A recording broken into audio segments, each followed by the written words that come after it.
Hoje nós estamos aqui e eu quero agradecer o Carlos Guterres, que é o nosso artista agora nessa entrevista para o Be The Artist, da Arte Gentim. Carlos, seja muito, muito bem-vindo, meu amigo. Olá, Douglas. Olá, pessoal. Realmente é uma alegria estar aqui com você. Então, vamos aproveitar agora e já começar com essa primeira pergunta, Carlos. Conta para gente um pouco da sua jornada, da sua trajetória na arte do Gentim. Para chegar nesse ponto, eu tenho que começar um pouquinho antes. Então, quando eu era ainda jovem, criança, ainda 10, 12 anos, eu já tinha interesse nessas coisas um pouco fora do convencional. E meu pai foi uma grande influência nessa coisa.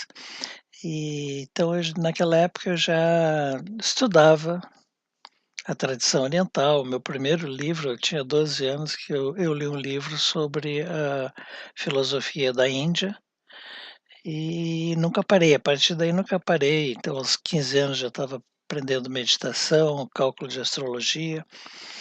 Mas, ao mesmo tempo que eu tinha esse lado místico, eu sempre tive também uma coisa muito científica. Então, quando eu decidi fazer a minha formação acadêmica, eu fui para a engenharia. Aparentemente nada a ver, né.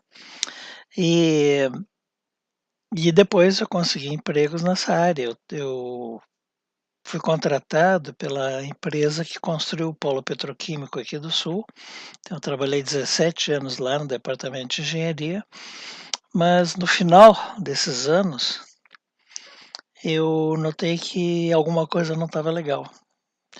E sabia por quê? Porque sempre todo ano a gente tinha que fazer um exame periódico anual, e nos últimos 5 anos sempre dava alguma coisa que não estava funcionando direito.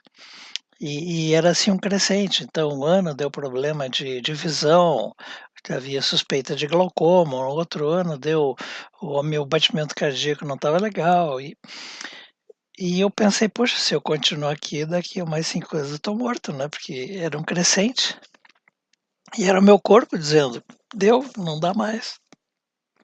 Então naquela época, eu estou falando em 1996, a empresa fez um programa de demissão, hã, voluntária, porque a empresa era uma empresa estatal que estava sendo privatizada, e aí eu me enchi de coragem e larguei tudo. Mas assim, gente, eu não tinha nem ideia o que que ia fazer depois.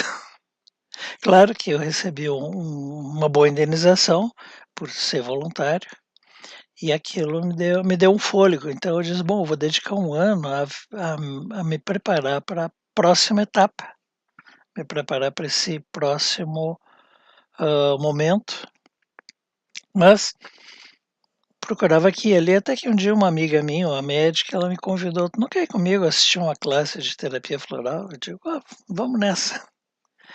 E eu fui e realmente aquilo me tocou, essa coisa da medicina vibracional. Então o meu primeiro contato foi através da terapia floral, e dali a gente vai abrindo todo um mundo diferente, porque a gente vai fazendo contato com muitas pessoas. Dali me apresentaram o Reiki, que foi uma ferramenta muito importante. Porque não sei se você já tem a formação em Reiki, mas o Reiki é um treinamento que não tem teoria, zero teoria, entende. Na iniciação, em vez de curso chamado iniciação, hã, o mestre de Reiki ensina onde tocar no corpo, as sequências, e depois você vai lá numa sala, fecha os olhos e ele faz alguma coisa que abre os canais, e você tem um contato direto com a energia universal, que entra pelo topo da cabeça e sai pelas mãos. E como eu sempre fui muito racional, aquilo ali foi um desafio, porque eu tive que acreditar, né, quer dizer, eu tive que colocar à prova e ver que funcionava, e funcionava. Não tinha como negar, porque durante uma sessão de Reiki, as minhas mãos quase pegavam fogo. Então eu digo: "Não é". E as pessoas que recebiam os tratamentos ficavam encantadas e os resultados surpreendentes. E eu acho que esse meu contato com o Reiki antes da arte do Genshin foi fundamental, porque se eu fosse diretamente para a arte do Genshin, a minha mente racional não ia me deixar ser um artista, eu ia ficar muito na técnica, aquela relação, fazer tabelas de projetos e fluxos, então ficaria muito no mental. E o Reiki me deu essa abertura de confiar na intuição.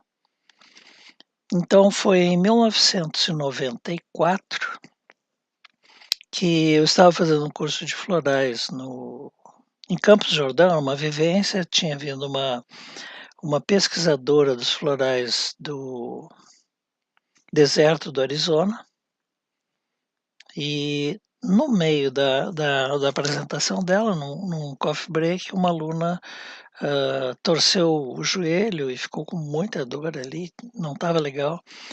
E eu vi que no intervalo essa pesquisadora chegou, fez alguma coisa e 15 minutos depois a aluna deixou de demonstrar que estava com dor. E eu perguntei, mas o que é isso? E a Cynthia, o nome da pesquisadora é Cynthia Camp, ela disse, isso é a arte do Genshin que eu aprendi com a Muriel, porque ela mora na mesma cidade que eu moro, então eu tive a oportunidade de estudar com ela.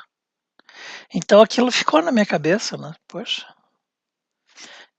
E como eu estava numa fase de me estruturar, de me qualificar, porque eu queria, antes de começar a trabalhar como um praticante ou um terapeuta, eu queria realmente me sentir qualificado, eu fui procurar e descobri que havia classes da arte do Genshin em São Paulo uma vez por ano, que era o curso básico, que naquela época era apresentado em 8 dias.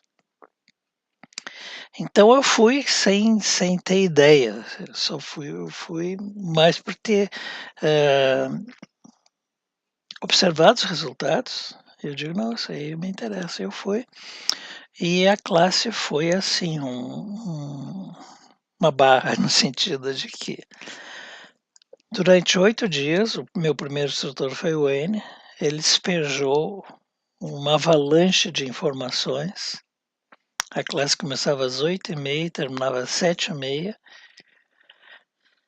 E eu, ao mesmo tempo, encantado, completamente confuso, porque chegou um ponto que não entrava mais informação na cabeça. Mas, nesse momento, aconteceu um outro fator que eu acho que foi marcante na minha vida.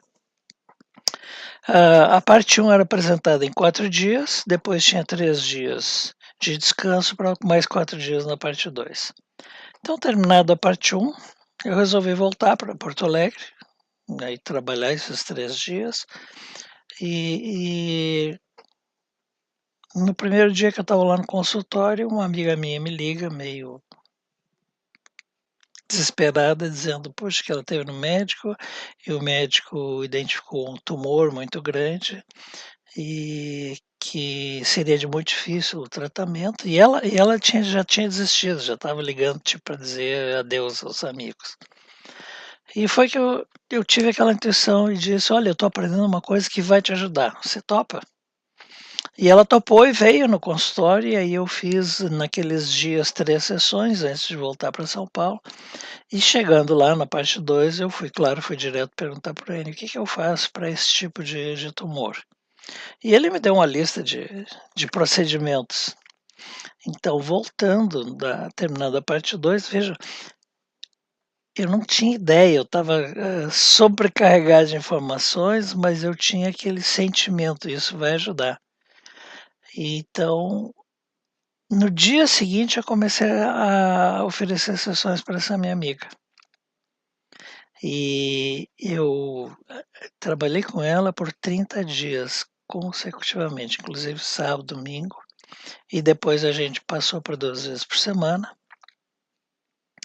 3 meses depois, ela me liga dizendo: Olha, eu tive no médico de novo, ele repetiu todos os exames e o tumor reduziu em 75%. O médico não sabia me explicar por quê, e ele disse que um tumor desse tamanho é muito mais fácil de ser tratado. E hoje falei com ela ainda. Quer dizer, quase 30, não, quase 30 anos depois, ela está saudável, não teve mais nada, ela conseguiu vencer esse projeto, mas para mim foi marcante, porque eu coloquei à prova desde o primeiro dia a arte e testemunhei os resultados. Uma vez estava ensinando nos Estados Unidos, dando um curso básico lá, e eu disse para os alunos: saindo daqui, coloque em prática, convide amigos, parentes e pratique. É isso aí que vai ajudar vocês a aprender. Aí uma aluna levantou a mão e disse: mas Carlos, a Mary esperou 15 anos antes de dar qualquer tipo de sessão a outras pessoas. E eu disse: pois é, se eu esperasse 15 anos, provavelmente a minha amiga teria morrido, né? Então eu acho que se é dado essa graça para nós, e sabendo que a arte do Jinshin não pode causar dano, não pode prejudicar ninguém, por que não praticar? Então, esse foi meu contato com a arte do Jinshin. Isso foi em 1990. Na realidade, foi em 1995. 94 foi o curso de florais, quando eu fiquei sabendo da arte, e em 95, em março, eu fui a São Paulo fazer a minha formação, meu primeiro curso básico. E começar com N, né? Eu também comecei com N, é assim uma avalanche daquelas boas, grandes. É um rio que passa na nossa vida e transforma tudo, com certeza. E as histórias que também a vivência dentro da arte trazem para a gente são extremamente marcantes. A tua é muito, muito bonita. É bom saber e poder conhecer e compartilhar essa história com os nossos colegas.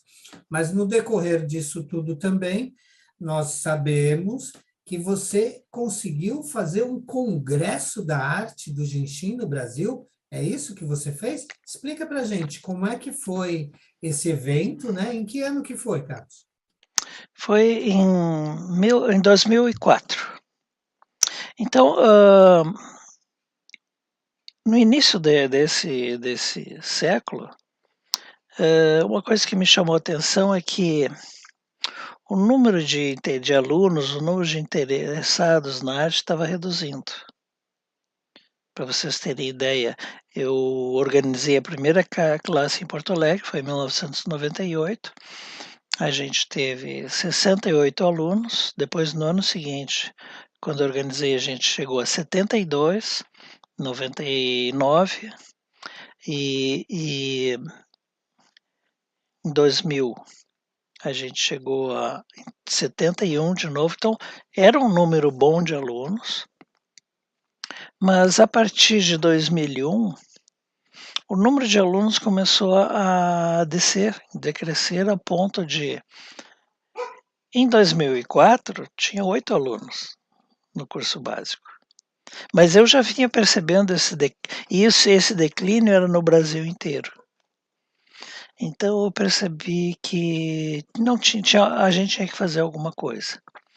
Então eu falei inicialmente com a minha comunidade aqui de Porto Alegre e digo, vamos fazer algum evento para tornar a arte mais visível.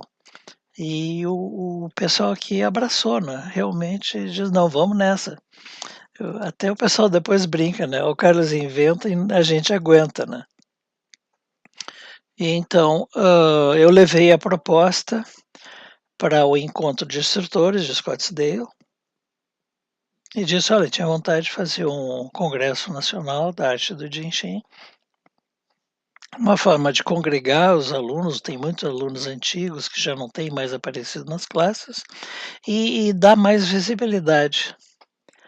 E aí eu não sei se eles falaram por brincadeira ou não, eles disseram, mas por que não fazer um congresso mundial em vez de regional? Eu disse, tá.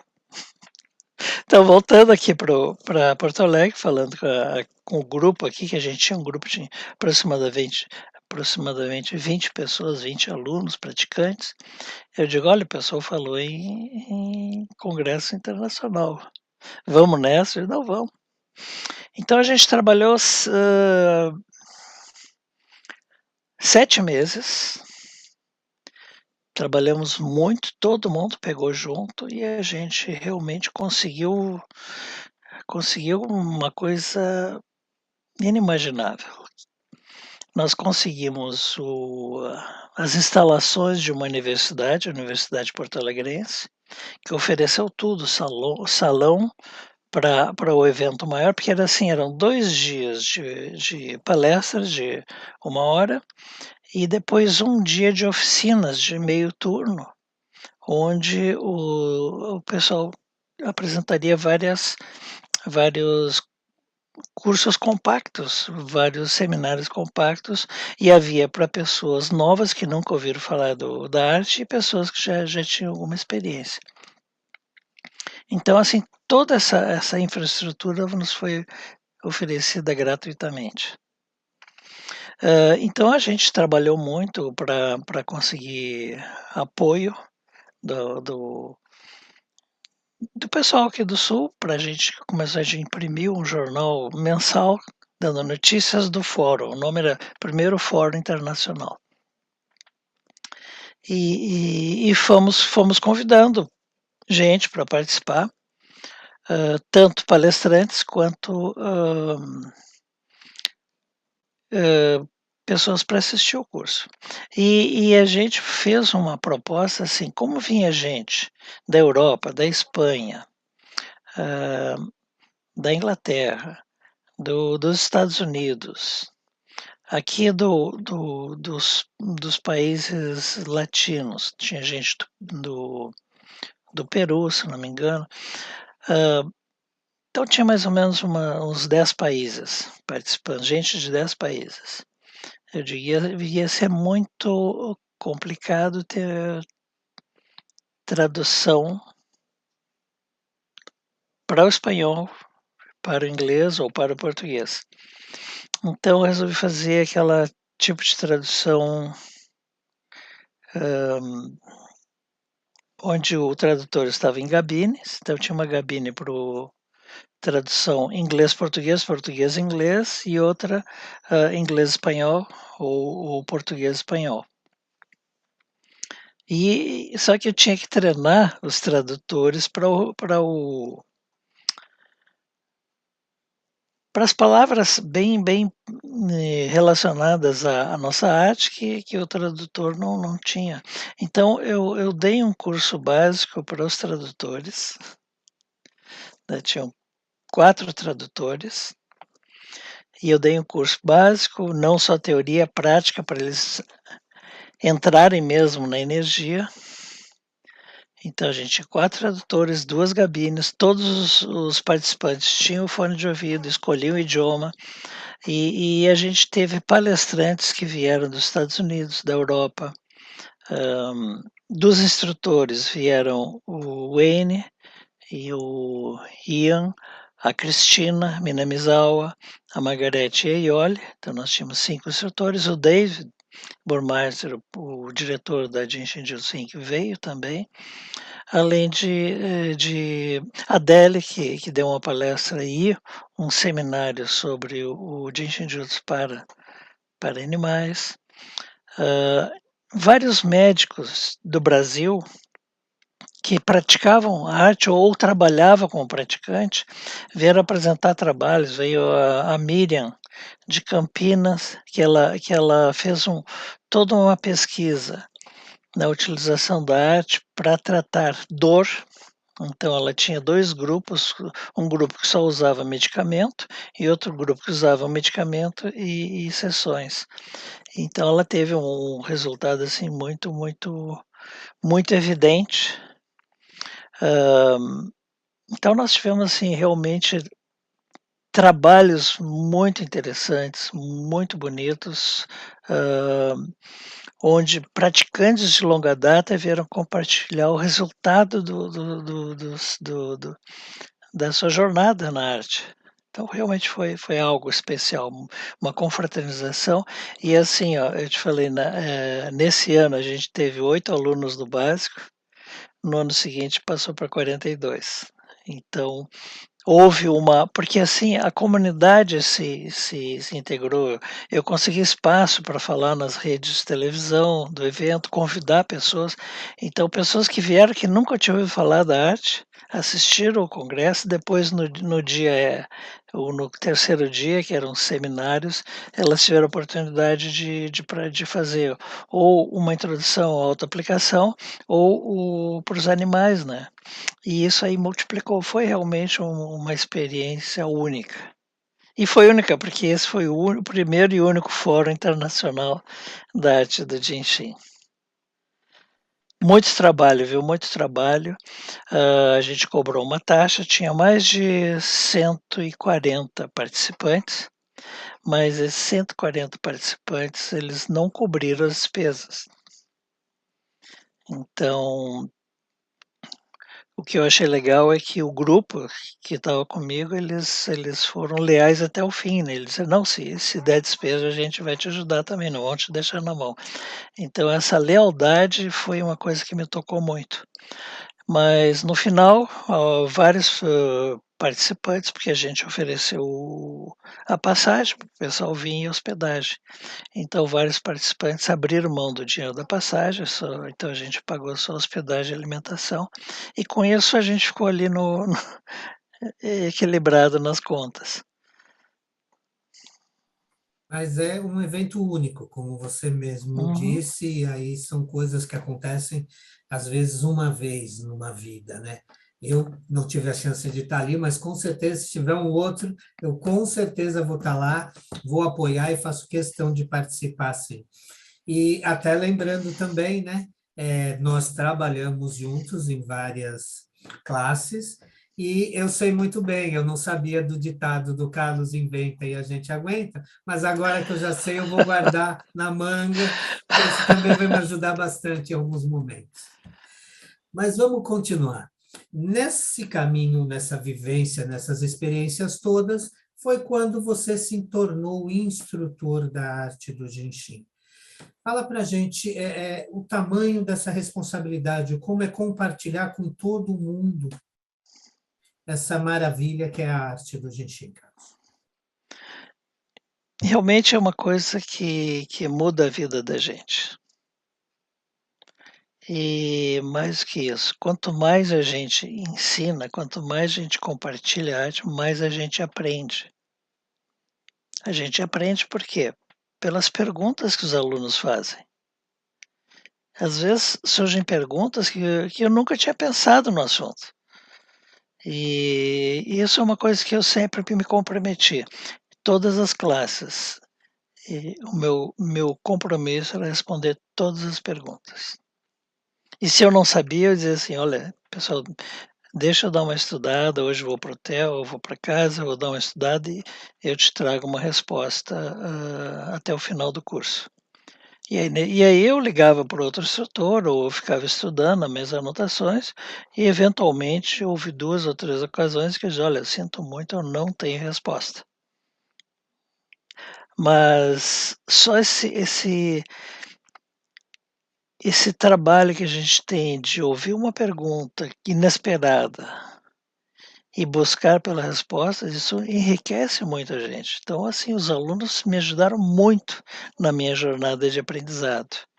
E assim, não tem preço numa classe a gente vê o brilho nos olhos das pessoas que estão tendo um insight, que estão entendendo, e saber que realmente, assim como a arte mudou a minha vida, eu estava compartilhando algo que estaria ajudando as pessoas a mudarem as próprias vidas. Então é uma coisa muito gratificante, muito mesmo. E nessa vivência toda com a arte, foram muitas viagens. Você tem uma ideia de em quantos países você já teve, quantas classes você já ensinou viajando o mundo? E até melhor um pouco, tem algum lugar que foi inusitado para você, um lugar diferente onde você esteve ensinando a arte do Jinching? Então, eu A minha média de classes foi sempre mais de 20. Então, eu não tenho o número exato, mas eu tenho certeza que eu apresentei pela Jinshin Jutsu Inc. aproximadamente 500 classes ao longo de 19 anos que eu fui instrutor. E eu apresentei classes em 27 países. Mas, tipo assim, os Estados Unidos é um país muito grande, né? É um continente quase. E nos Estados Unidos eu apresentei classes em 21 estados. Os Estados Unidos tem 50 estados, foram 21 estados e eu apresentei mais de uma vez, né? Sempre uma coisa se tornou um padrão. Onde quer que eu apresentasse uma classe, eles me convidavam para outra. Os alunos pediam para que eu voltasse. Então foi assim uma maratona de 20 anos. Eu apresentei classe em todos os continentes, né? As 3 Américas, Europa, Ásia, Oceania e África. E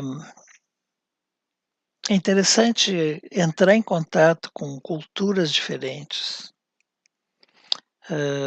tradições diferentes, mas sempre encontrar na arte um ponto de união. Então, eu tive o privilégio, realmente foi um grande privilégio para mim, introduzir a arte em vários países pela primeira vez. Então, eu fui o primeiro instrutor a apresentar uma classe de 5 dias no México. Na Costa Rica, só teve uma classe que eu apresentei. Venezuela, Argentina, então todo mundo de fala hispânica, eu tive esse privilégio de ser o primeiro a levar a arte para lá. E nos Estados Unidos, eu fui o primeiro instrutor a apresentar uma classe em espanhol para a comunidade hispânica de Los Angeles. Então, isso foi muito, muito gratificante. Uma coisa que eu nunca esperava visitar, países que eu nunca esperava visitar, foram África do Sul, mas eu tive um convite, apresentei 2 classes na Cidade do Cabo e me maravilhei. Eu nunca esperava encontrar o que eu encontrei lá, um povo super acolhedor, né, uma cultura incrível, uma cidade assim maravilhosa de conhecer. Eu recomendo vocês a visitar a Cidade do Cabo. E o outro lugar que assim eu fui assim de forma inesperada foi a Lituânia. Eu recebi um e-mail, uma organizador local, a Sônia, me escreveu dizendo: olha, você gostaria de apresentar uma classe de 5 dias, um básico, em Riga? Eu digo sim, porque eu sempre disse sim, nunca recusei um convite. Mas onde é que fica Riga? Aí depois descobri que Riga é a capital da Lituânia. E lá a classe foi em final de janeiro.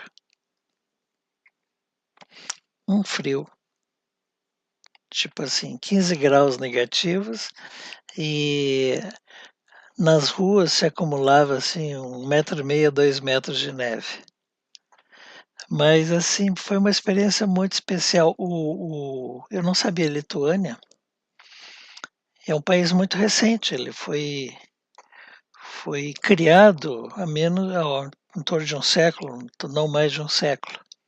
E o que uniu o povo para a criação do país foi a música, né? E então as várias cidades preservavam mesmo a tradição musical, e tanto que no início da classe eles perguntaram: você permite, Carlos, que a gente cante? Então eles cantaram a canção local, né? E eles disseram: esse é o ponto de união da, da Lituânia. É a música que preserva o linguajar deles, que é único. E, então foram experiências muito ricas para mim. Muito bonito. Essa experiência também é tudo de bom, né? A gente poder interagir com comunidades ao redor do mundo. Agora nós vamos ter o nosso primeiro intervalo. Então, eu vou aqui para essa outra câmera. Ótimo. Então, eu quero convidar os nossos colegas a participar. Se vocês querem interagir, aqui nos comentários abaixo, vocês podem deixar perguntas, podem querer ter mais informações sobre o que é a arte Genshin, tá bom? Então, a gente volta já. Eu te espero. Até lá.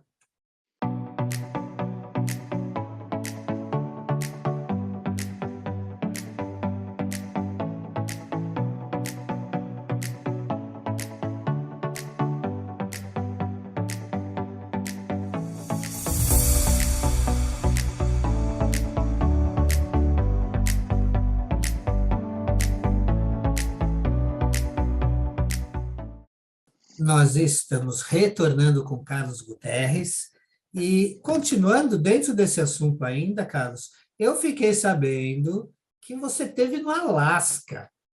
No Alasca é algo bem diferente. Conta um pouquinho para a gente dessa experiência que você teve. É verdade, eu tive 2 vezes no Alasca. A primeira vez foi em Homer, um povoadinho, à beira do, do mar. E 2 anos depois eu voltei para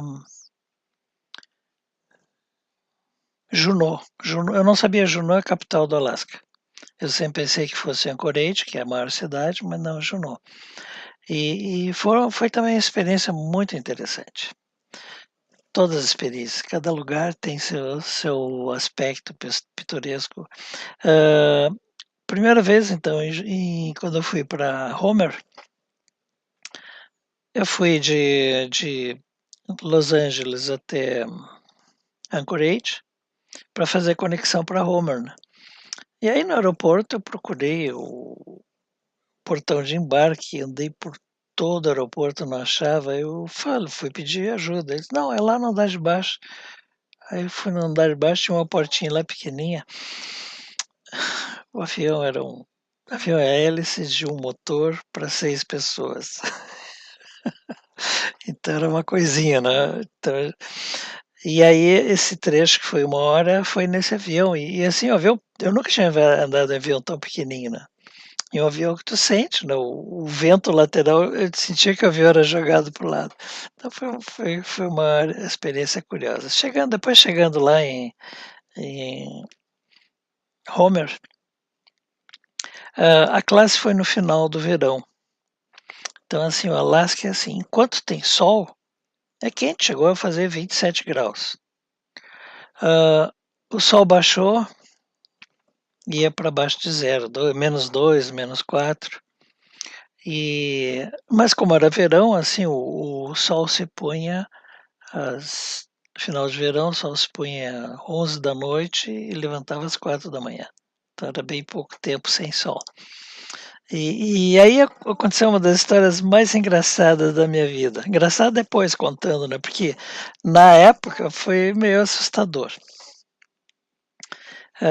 Eu fiquei na casa da organizadora e para apresentar a parte 1. Mas lá, como no verão, eles usam muito tempo útil para trabalhar, porque depois no inverno eles não têm muito tempo.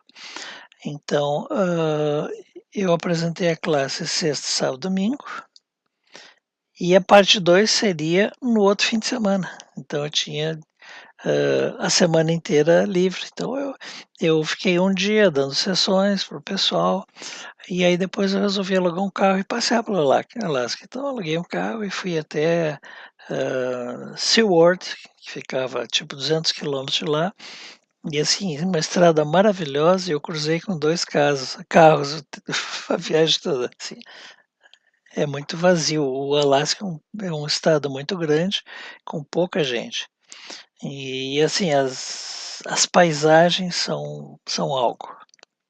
Então, esse World eu fiquei 2 dias. Um dia eu aproveitei para fazer um cruzeiro e visitar as geleiras, a vida marinha, avistamento de baleias, e depois eu voltei. Quando eu voltei para a parte 2, a coorganizadora chegou e disse: "Olha, tu ficaste na casa da organizadora na parte 1, agora tu vai ficar na minha casa na parte 2". Eu digo: "Bom, o que que eu vou dizer, né?". Ok. Então ela pegou todas as minhas coisas e fomos. Só que ela morava no meio do nada, a 20 milhas de Homer, e era assim, daquelas casas que a gente vê em filme, casas feitas de tronco, bem aclimatada, não teve problema de frio, né? Mas aí ela chegou: "Ó, tu vai ficar aqui no quarto", que era no sótão, pá, e me mostrou o banheiro só tinha uma pia e o chuveiro. Eu cheguei: "Mas e o resto do banheiro?". "Ah, não, aqui nós temos outhouse". Outhouse é a casinha lá fora. Acho que tá bom. Então ela chegou, foi lá, me mostrou. Ela tinha 2 casinhas, uma até ganhou o prêmio na revista Casa e Jardim Americana, porque ela era toda esculpida em madeira, uma coisa, mas aquela estava sendo, reciclada, usando químicos para reciclar, então tinha uma outra casinha mais adiante. Então ficava assim, tipo, a 20 metros da casa. E outra curiosidade, a casinha não tinha porta, essa outra. Tá bom. Aí, claro, no meio da noite dá vontade de ir no banheiro, né? Aí chegou 4 da madrugada, batei que lá. Mas naquela noite, antes de ir deitar, na hora da janta, a gente comentou e tal. Ela vivia com uma gatinha, né? Diz: "Ah, essa aqui é minha gatinha. Ah, pena que ela perdeu os filhotes". O que que houve? Não, pois é, eu deixei ela e os filhotes no sol e o urso comeu os filhotes. Eu pensei: Tem urso aqui?". Eu disse: Tem o grizzly. O grizzly é o urso pardo, aquele de 3 metros de altura que". Aquilo ficou aqui, né. Aí às 4 da madrugada, quando eu vou no banheiro, saio na rua, tive que me vestir, botar tudo, porque aí estava 4 graus negativo. Colocar todos os casacos que eu tinha, sair na rua. E claro, a imagem do urso aqui, né, eu digo: "Será que eu não vou encontrar o urso?". Então, assim, foi um momento de pavor, né. Aí no dia seguinte, no último dia de classe, 10 da manhã eu parei de tomar líquidos. "Não, essa noite eu não vou precisar ir lá fora". Então o que o nosso imaginário faz, né. Hã, Depois eu voltei ao Alasca, na cidade de Juneau, que fica um pouquinho mais ao sul, é a capital, mas é bem pequenininha. E lá eu fui no auge do verão, em julho. E, assim, o sol se punha às 11 da noite e levantava às 2h30. E não chegava a ficar escuro, escuro, né. Ia o céu ia escurecendo um pouquinho, mas já clareava de novo. Então, foi uma coisa assim, 10h30 da noite, o sol alto, né, e as pessoas na rua se cruzando, dizer boa noite, boa noite, boa noite, e o sol lá em cima, né. Então foi bem interessante essas 2 experiências no Alasca. Tudo de bom. Essas coisas deixam marcas na nossa história, né? São experiências que a gente tem para contar. Falando em experiências para contar, nós sabemos que você teve o privilégio de estar com Mary Burmaster. Conta para gente alguma coisa, uma experiência, um contato, um relato, o que você pode trazer para gente sobre Mary Burmaster, sobre esse seu contato com ela. Então, eu fui aceito como instrutor em 1999, mas com a condição que o meu período de treinamento ia se estender até o fim de 2001. Mas mesmo assim, todos os anos a gente tinha que participar do encontro de instrutores em Scottsdale, que era sempre no verão, E foi lá que na primeira viagem eu conheci a Mary, tive a oportunidade, esse privilégio de estar com ela. E, e é uma experiência que não tem como descrever, tem que estar lá presente. Mas assim, uma coisa que me marcou muito era que a Mary sempre estava sorridente. E depois, acho que foi em 2005, quando se criou essa classe chamada mentoring. Eu apresentei uma série de mentorings e os mentors eram 5 dias de imersão lá no escritório do Jin Shinjutsu, onde os alunos, que era um grupo pequeno de 5 a 8 alunos, trocavam sessões no início do dia, trocavam sessões e recebiam uma sessão no final do dia, trocavam sessões de manhã. Então a gente passava a manhã inteira trocando sessões e discutindo a prática, pulsos, leitura corporal. Depois do almoço, a gente tinha 2 horas para perguntas teóricas e a partir das 4 os alunos recebiam uma sessão dos praticantes que trabalhavam lá no office, e eu inclusive, e a Mary. Mas a Mary naquela época já não dava sessões sozinha, porque ela estava um pouco limitada, ela tinha sofrido acidente e ela estava numa cadeira de rodas. Então, ela dava sempre uma sessão para cada um dos alunos que estavam no mentor, sempre comigo, sempre acompanhado comigo. E então, o que eu percebi nessas sessões, que ela não ficou prejudicada na prática por estar limitada no deslocamento, né? O que ela fazia era, em vez de dar os fluxos como a gente lê no livro, que às vezes a gente precisava se esticar, pegar um pé e pegar atrás do pescoço e tal, ela em vez de tocar nas travas, ela fazia o trajeto do fluxo com a mão. Então, por exemplo, se era o fluxo do pulmão, ela segurava no 14 e a outra mão ela ia do 14 percorrendo o trajeto até chegar no dedo polegar.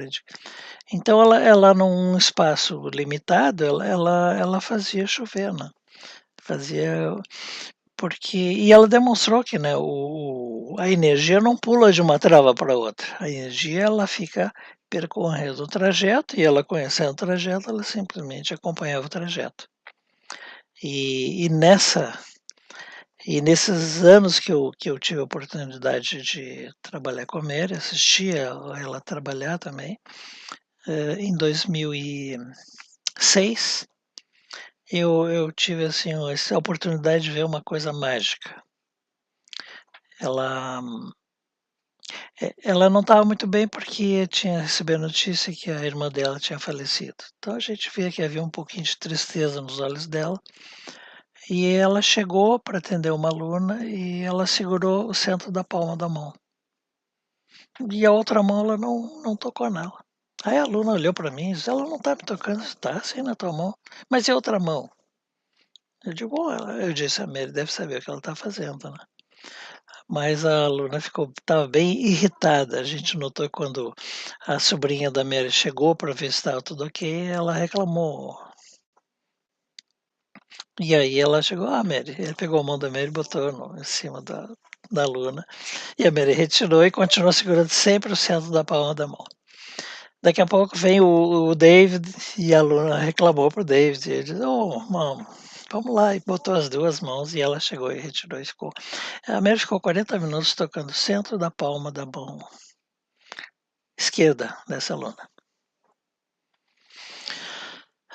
Terminada a sessão, sempre a Mary saiu uns minutinhos antes e eu ficava escutando o pulso e tal. depois que dei o pulso, a aluna sentou e ela ficou assim com uma cara muito surpreendida. Não acredito. Eu disse, o que que houve? Eu tenho uma dor nas costas constante há mais de 10 anos. Porque eu tenho problema na minha lombar e tal. E depois de 10 anos, essa é a primeira vez que eu não sinto dor. Aí me caiu a ficha, claro, a Mary passou o tempo inteiro segurando o centro da palma. O centro da palma é sexta profundidade descendente, isso pode ser considerado um rapidinho do umbigo. E o umbigo ajuda, a coluna ajuda todas as articulações. Então, isso foi a demonstração prática do que a Mary ela sempre falava. A busca pela simplicidade. Então, aquilo ali foi assim, o suprassumo da simplicidade, ela foi no ponto. Então, essa foi uma grande oportunidade de ouvir a Mary em ação, demonstrando o que ela falou a vida inteira, quer dizer, a simplicidade.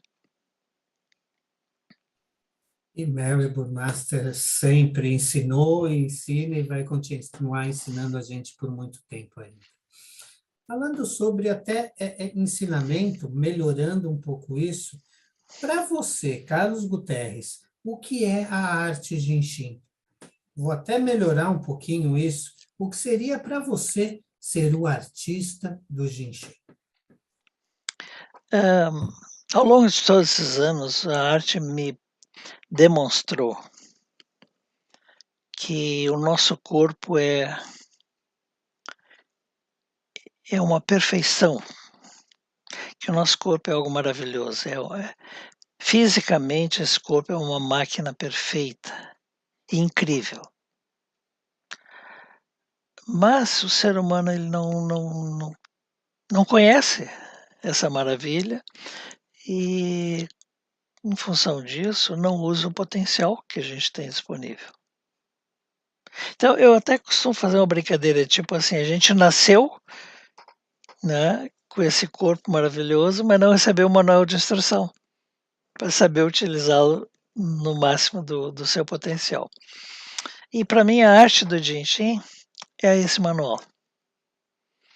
Ela nos ensina a compreender como esse corpo funciona, como não só isso, como o corpo foi construído, como ele funciona e como nós podemos trabalhar para a manutenção do perfeito funcionamento desse corpo. Então, a arte, assim, é também uma filosofia de vida. Todo ensinamento que eu recebi, eu integrei no meu estilo de vida. Não tem um momento que eu esteja desperto que eu não esteja constantemente pensando com a mente de um artista do Jinshin, porque a gente está constantemente fazendo relações, sabendo que não existe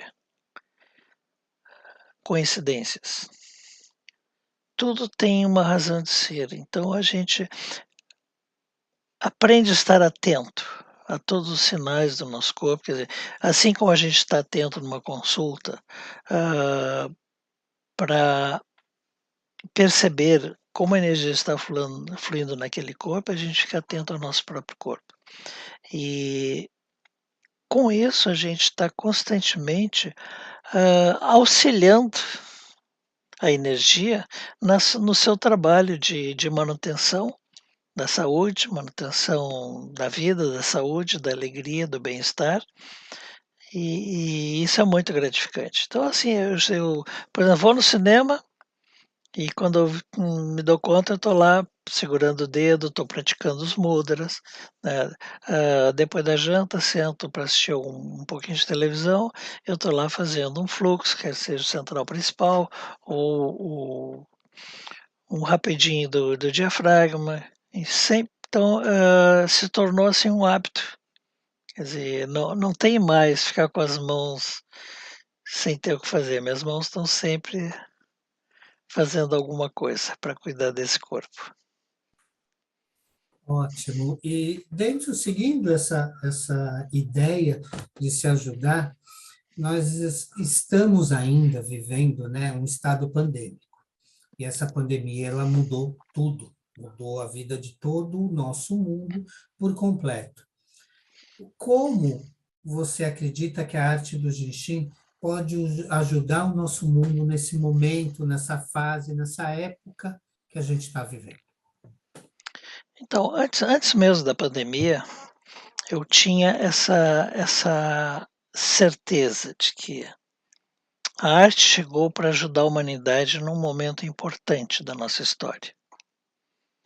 Porque a gente viu no último século o que aconteceu assim, a tecnologia ela está dando saltos tremendos e nós temos que nos ajustar o nosso comportamento a esses avanços tecnológicos. Então, é muito difícil a gente acompanhar toda essa evolução. Exemplo mais simples: telefone celular. Né? Telefone celular, você tem esses smartphones, esses telefones inteligentes, que são mais inteligentes que a gente, né? Então, quando a gente compra hoje, a gente leva um tempão aprendendo a usar, domina ele, já está na hora de trocar, né? Porque já surgiu uma versão mais avançada e alguns aplicativos já não rodam naquela versão mais antiga. Então, eu acho que isso por um lado é bom, porque a nossa mente está sempre sendo colocada à prova, mas isso é só um exemplo. Na realidade, tudo ao nosso redor está num constante e acelerado processo de transformação. E custa muito para a gente acompanhar esse ritmo. E o que acontece se a gente não consegue acompanhar? A gente fica preocupado, a gente está ficando defasado, a gente fica frustrado, fica triste. Então, todas as atitudes vêm à tona em função da aceleração do mundo em relação ao nosso ritmo pessoal, porque a gente não pode descuidar do nosso ritmo, senão a gente vai se sentindo cada vez ficando mais para trás. E todas essas tensões, em função desse progresso muito acelerado, cobra a fratura do corpo. Então, eu acho que a arte veio no momento certo para a gente conseguir nos manter nesse mundo desafiador. Com a pandemia, a gente verificou que não desacelerou, ao contrário, acelerou mais.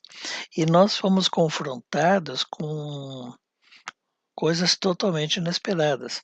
Uma coisa engraçada, na 2020, na verdade, o dezembro de 2019, a Vivi e eu resolvemos visitar o Wayne e passar o Natal com ele lá no Havaí, já que ele estava sozinho, então vamos fazer companhia, visitá-lo e aproveitar, nos divertir conhecendo o Havaí, né? E eu me lembro muito claro até hoje que uma noite depois da janta, a Vivian chegou e disse: Olha, acho que tu e o Wayne deveriam começar a pensar em classes online. E eu disse para a Vivian: de jeito nenhum. E o Wayne diz: Eu não consigo me ver dando classe online. Isso foi em janeiro. Março fecha tudo e a gente não teve outra opção, né? Porque todas as classes, toda a minha agenda de classe estava cancelada, todos os setores tiveram sua agenda de classe cancelada, e a gente teve que começar a considerar classes online. E a gente viu que realmente é todo mundo novo, a gente teve que se verdadeiramente reciclar, mas por outro lado, a gente viu que a essência da mensagem da arte poderia ser comprovada, porque a arte sempre diz que tudo está conectado no mundo. Nós todos estamos conectados. Então, eu aqui em casa, apresentamos nossa primeira classe, o Wayne e eu apresentamos, foi uma classe de 9 dias de autoaplicação, e nós tivemos quase 350 alunos do mundo inteiro, de todos os continentes. E a gente viu realmente, a gente não, essa coisa de isolamento não existia, a gente estava conectado. Então foi muito gratificante, porque realmente muita gente sofreu com os lockdowns, e a gente teve a oportunidade de dar apoio, de dar um suporte que foi realmente relevante para todas essas pessoas. Então eu acredito que agora que os lockdowns estão se tornando mais leves, estão deixando de existir em muitos países, já acabou o lockdown, que as classes online vão continuar. Então, a partir de agora haverão classes presenciais, nós já temos classes, pelo menos 2 classes agendadas para esse ano, presenciais. Haverão classes online e haverão classes híbrida, parte presencial, parte online. E eu acho que esse é o futuro. É o que a gente mais espera, né? Que esse futuro se organize e que a gente possa equilibrar e harmonizar também a vida e o nosso planeta, o nosso dia a dia. Mas agora nós vamos para o nosso próximo intervalo. Eu vou gravar agora nessa outra câmera rapidinho. Então, meus amigos, a gente ainda tem mais informação para trazer. Vamos continuar com essa entrevista com o Carlos Guterres, mas esse segundo break está começando, mas ele termina rapidinho. A gente volta já já com vocês em um minutinho.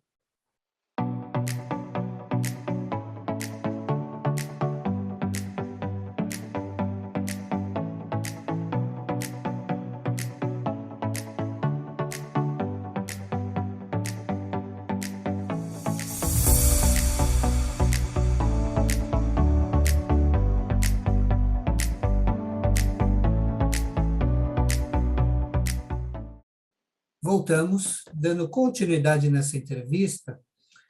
Carlos, hoje, se você pudesse se encontrar com Giro Murai, ou até com a própria Mary novamente, o que você diria para eles? Ou o que você perguntaria? O que seria interessante ainda a gente poder perguntar para essas pessoas maravilhosas? Bom, se eu tivesse oportunidade de me encontrar com eles, eu acho que o principal é demonstrar minha gratidão para eles. Verbalizar toda a minha gratidão, porque o que eles fizeram pela humanidade, resgatando, o Giro Morai resgatando e trazendo essa arte à vida de novo, e a Mary adequando essa arte ao modo de pensar ocidental para que ela pudesse ser espalhada mundo afora, é algo assim que tem um valor imenso, eu diria assim, até para o futuro da humanidade. Eu acho que o trabalho deles vai reverberar, está reverberando, vai reverberar muito mais. Eu me lembro da Mary falar que o sonho dela é que houvesse um praticante em cada quarteirão. Eu digo, quando isso acontecer, realmente nós estaremos vivendo o paraíso de novo. Então, eu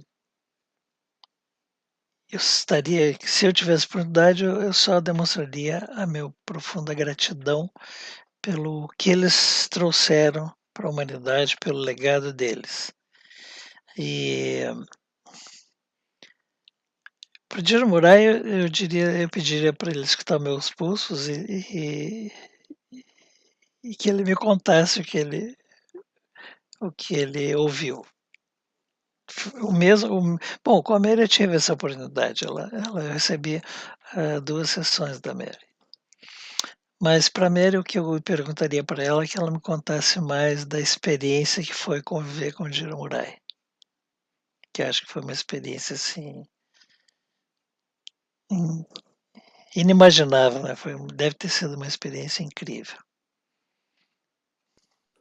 E dentre todas essas experiências, né, você comentou algumas interessantes, mas teve alguma dessas experiências que foi engraçada?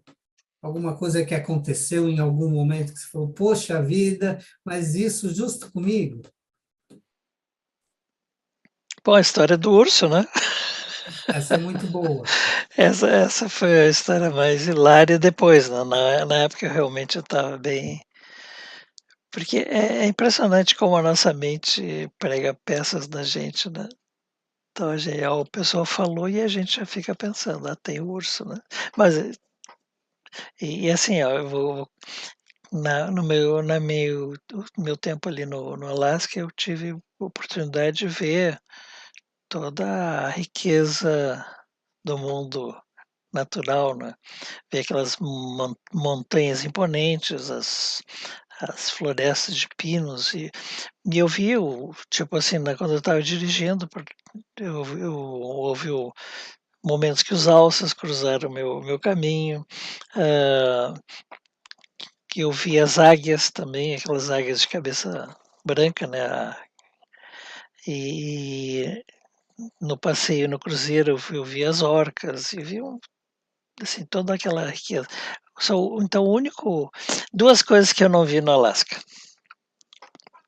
O urso, graças a Deus. Eu só vi um empalhado numa loja e realmente ele tem mais de 3 metros de altura. E a aurora boreal, porque não era a época correta. Mas, então, para mim, a história mais engraçada, eu já contei a história do urso, né? E fora isso, assim, teve muitas coisas pitorescas, mas, tipo, quando eu estive em Dubai, primeira vez, eu já estive acho que mais de 7, 8 vezes em Dubai, mas a primeira vez, o organizador me levou para um safari no deserto. Né? E o safari termina para assistindo o pôr do sol no deserto, que é uma coisa que não é indescritível. E depois do pôr do sol, a gente passeia de camelo. E, gente, olha, passear de camelo é uma coisa. Andar não é a questão. A questão é que para te descer, o camelo se ajoelha. E quando o camelo se ajoelha, se tu não estiver segurando muito firme na sela, ele te joga longe, né? Então, essa experiência de andar de camelo foi curiosa. E depois, eles têm uma coisa no meio do deserto, que é um caravanserai, que era no passado onde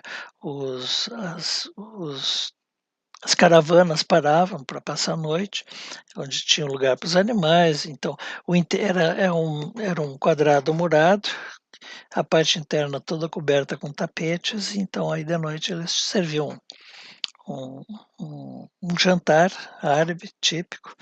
Aí tinha uma menina fazendo a demonstração da dança do ventre. Então, a comida maravilhosa. E aí tem um momento que eles apagam todas as luzes para a gente ver o céu do deserto, que é mais ou menos esse atrás de mim aqui. É um céu que parece que as estrelas estão muito mais perto, quase que a gente pode tocar nelas. Mas aí foi uma outra história muito engraçada, que assim, terminado o jantar e aqueles minutos em silêncio observando o céu, aí a menina que deu a demonstração da dança do ventre, ela começou a pegar gente na plateia e ensinar alguns passos de danças do ventre. Então foi um outro lá, um americano, um francês e tal. E aí ela chegou e veio para mim, e tu vem? Eu digo, eu não. Não, o dança do ventre é uma dança feminina, eu não vi nenhum homem praticando dança do ventre, eu não vou, não vou, eu digo, não vou pagar esse mico. E a tia não aceitou não, ela pegou e começou a me arrastar pelo braço, eu não sabia que aquela pessoinha pequenininha que tinha tanta força. E eu não, não, não. E você sabe que ascendente Capricórnio é duro de. Não fui. Mas ela me arrastou por vários metros, me puxando por um braço. Depois na saída ela veio falar comigo, assim, agradeceu, disse que era uma brincadeira. Eu disse, não, eu sei que é uma brincadeira. Mas tu é cabeçudo, né? Eu disse, sou. Gaúcho, né? Não complica a vida, Ah, né? Falando de não, e era céu. assim, era mico, porque se você não tem treinamento, vai lá fazer uns passos desengonçados, como eu vi os outros fazerem, os que ela que ela chamou e o pessoal não teve coragem de dizer não, acho que não precisamos passar esse ridículo. Já Então, aproveitando para falar de um céu estrelado, dessa relação com astrologia. A gente sabe o quanto você gosta de astrologia, mas também numerologia, tarô. Qual seria essa relação da arte Jinshin com astrologia, com tarô, com numerologia?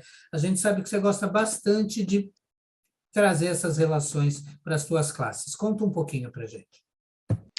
Então, eu comecei a estudar astrologia quando eu tinha 15 anos, numa época que não existia computador e recém tinha surgido as primeiras calculadoras eletrônicas. Eu tinha uma que fazia as 4 operações e tinha uma memória. Me ajudou um monte, mas era um trabalho assim brutal calcular uma carta astral. Mas foi um ótimo treinamento assim, de atenção, porque qualquer momento que você se desconcentrava, copiava um número errado e dava tudo errado. Então foi legal.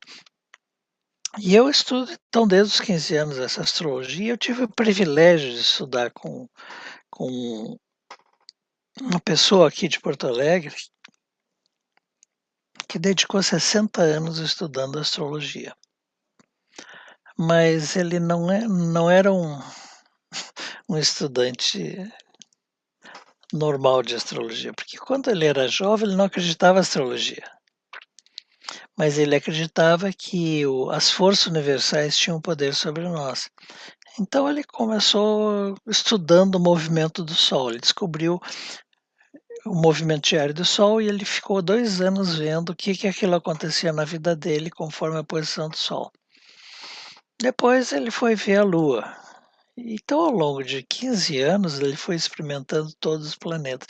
E aí um amigo dele chegou e disse, mas isso aí é astrologia. Ele disse, não, isso aí eu não acredito em astrologia, essa coisa é uma superstição. Aí o amigo deu para ele um livro de astrologia e era... Na realidade, ele redescobriu a astrologia começando do zero.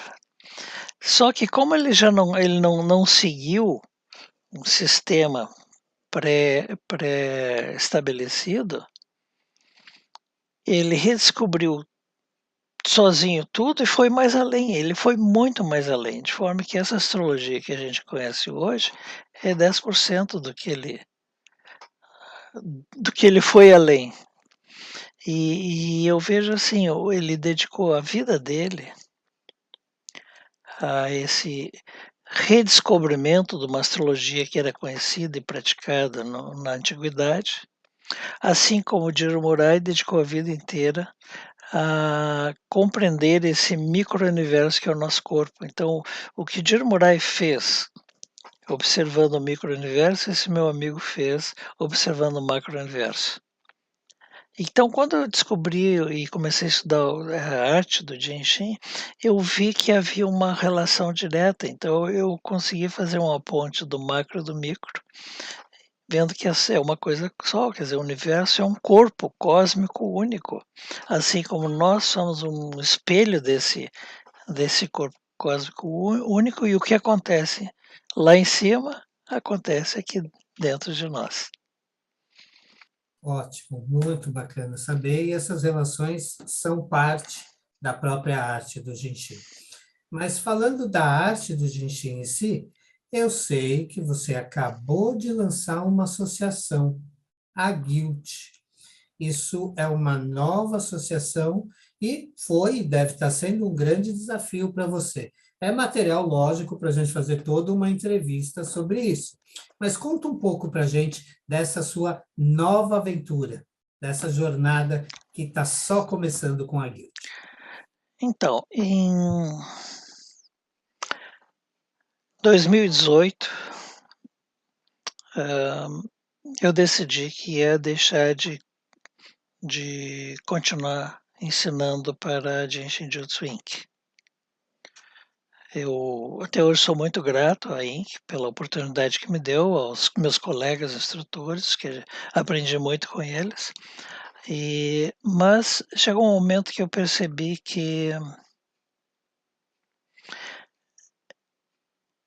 lentamente a imagem da Mary estava se apagando. E, consciente ou não, a arte estava derivando para a técnica. Ela estava como que um navio sem o leme, sem controle, estava à deriva e os ventos do momento estavam levando mais para a técnica e a arte estava sendo esquecida. E então eu cheguei a dizer, acho que a minha contribuição nesse nessa instituição já está concluída e eu vou me afastar. Então não tinha, na época eu não tinha ideia de, de fazer nada, eu simplesmente decidi largar, mas como eu tinha uma agenda de cursos pré-agendados, eu não queria deixar ninguém na mão. Então honrei todos os cursos que eu tinha em 2019 e 2020. Então, eu só acertei com a instituição que eu apresentaria todas as classes que eu ainda tinha agendado, e então a minha última classe seria em dezembro de 2020, o Now Know Myself, que eu apresentei online com a Sara e com o Wayne. Mas ao longo de 2020, conversando com o Wayne, ele também tinha esse descontentamento,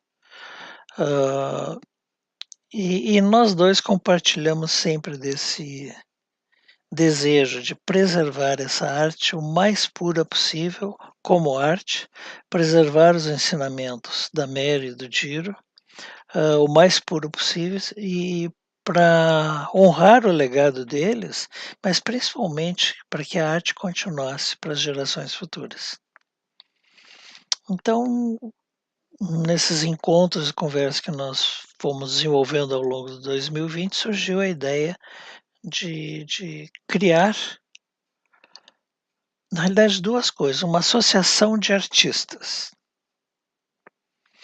onde seria um fórum, um ponto de encontro de pessoas dedicadas, pessoas que amam a arte, para se encontrar, para compartilhar, e por isso nós escolhemos o nome Guild, então Jinshin Guild.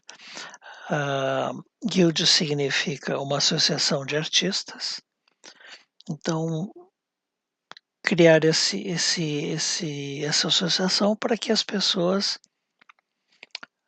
pudessem se encontrar, conversar, discutir a arte, compartilhar.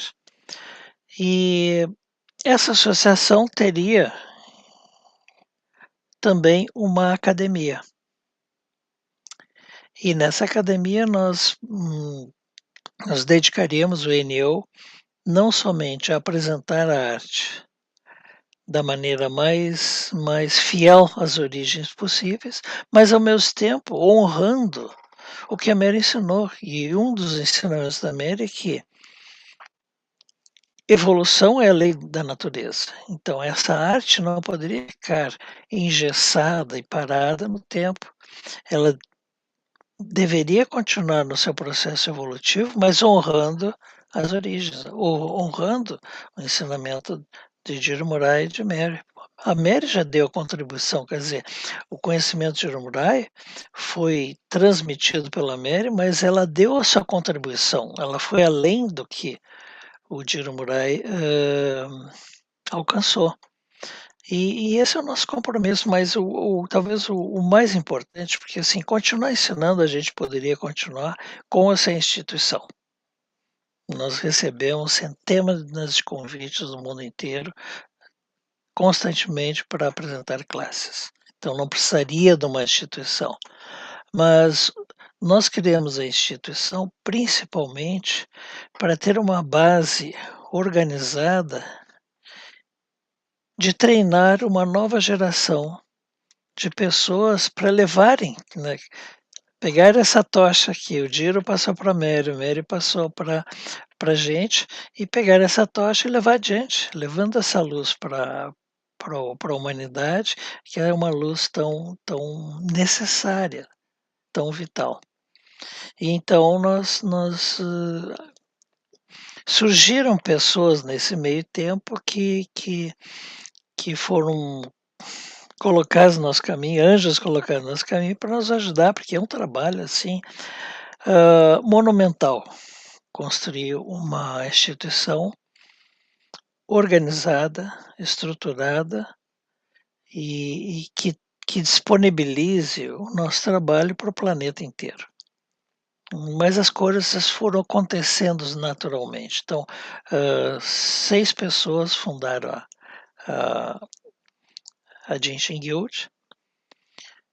Então, surgiram 4 colaboradores e desses 4, 5 estão tocando em frente o projeto, montando todo um currículo e cuidando muito do controle de qualidade, de apresentação do material, de levar adiante. Então, e surgiu a possibilidade que a gente fundasse essa associação, que é sem fins lucrativos, na Suíça. As grandes associações do mundo são sediadas na Suíça, porque a legislação é favorável e tem uma tradição, né, que as associações que são sérias, elas têm essa sede lá. Então, surgiu nesse grupo, uma pessoa que mora lá, que tem uma profunda experiência na parte de educação, que tem nos ajudado bastante, e aí nós seguimos no fluxo, deixamos o fluxo nos levar. E com certeza vai ser uma grande experiência, vai ser um sucesso. A gente conhece já um pouco do projeto também, e então a gente não vê a hora de poder participar ainda mais e conhecer mais sobre a Guild. Eu quero te agradecer imensamente por estar aqui conosco.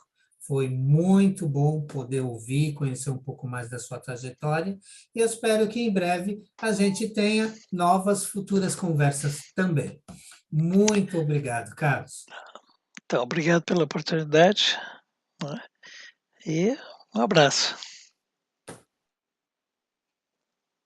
Obrigado.